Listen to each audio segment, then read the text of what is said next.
saw an increase in foot traffic about 150%. It was a busy month in Kelowna with thousands of people traveling to the city to catch a glimpse of the Montana's Brier. So now that the dust has settled and the city is a little bit quieter, we thought we'd talk to a few businesses about the impact it had on the community.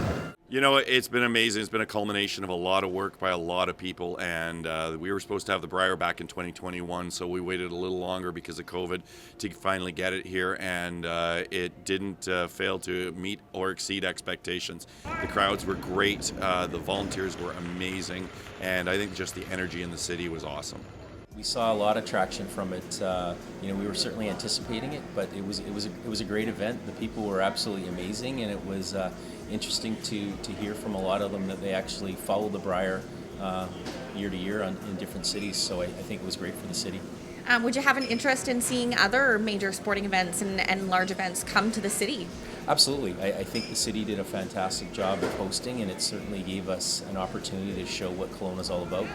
We saw an increase in foot traffic about 150%. Wow. From year to year, which really speaks to the energy that the Brier brought to our city. There was not one single human being who walked in who was from the group of either volunteering, participating, and being on one of the teams, here to be part of the audience. You could feel it in our city. The whole vibration was elevated. And, our team on the whole was excited about it. We had one of the participants, actually one of the winning participants, wearing one of our hats and shared it on social media. So we definitely seen a lot of enthusiasm and people following along the brand from that. And yeah, folks who'd perhaps never visited our world-class Okanagan region and come to the Brier, been messaging and reaching out with increased curiosity. So that's always fun for us when we're on the map in a new way. Particularly in our tasting room where we have our B&A burger concept, we saw a huge increase in sales from last year. We had a lot of the players, a lot of the sort of behind the scenes people. We had the camera folk and the media people come by, and the Curling Canada staff and volunteers, and it was really amazing to be able to meet and talk to so many people that were involved in the Brier in different ways. Yeah. Now, of course, with this being one of the first major ones this year, are you looking forward to seeing other large events bring in more people? Yeah, absolutely. I think the next one will be the CCMAs, the Country Music Awards, Canadian Country Music Awards that are right next door, and then we have the Memorial Cup.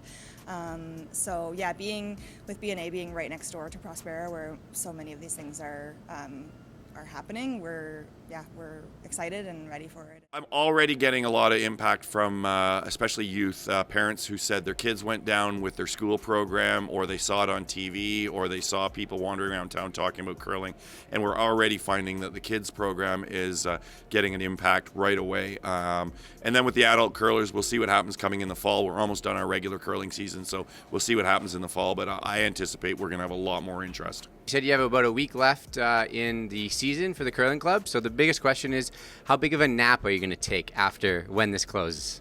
Well, it's funny, we don't get a break. We take the ice out, and as soon as we take the ice out, craft culture comes to town, and so we got craft culture and then the home show. So really, it's just a change of season for us. Yes, I could use a little extra sleep, but it's so much fun, and we've all had such a great time that the energy is just carrying us forward.